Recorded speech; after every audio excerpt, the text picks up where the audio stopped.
It's tempting. Remember last March when I planted fig cuttings? The follow-up is here. I planted 2 pots, and the cuttings slowly grew branches and leaves. By June last year, both pots had lush leaves. I picked one, removed the seedling box, transplanted it into a large pot, watered it well, and pruned the side branches, just waiting for it to grow. After some ups and downs, the fig tree grew over a meter tall.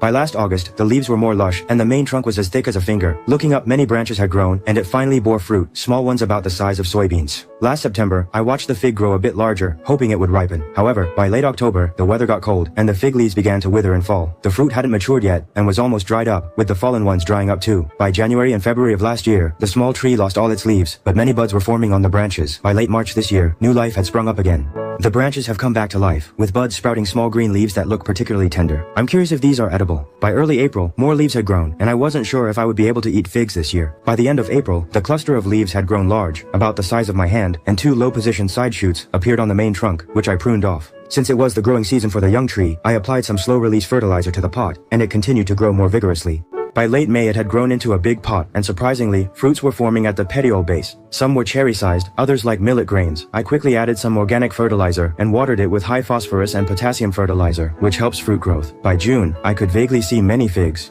Upon closer inspection, the branch is full of fruit. Some are already the size of chestnuts, and besides this side, there are many fruits on the upper branches as well. By the end of July, the figs finally ripened. The first one looked very tempting, dark and round like a small bun. When I gently squeezed it open, the flesh was like a honey-filled center. Tasting it, it was soft, glutinous, and sweet, though I'm not sure why the fruit ripened so slowly. However, come August, the figs ripen from time to time. I also love the joy of picking them. After all, you saw me grow them myself. Even though they didn't all ripen together, I enjoyed them all summer.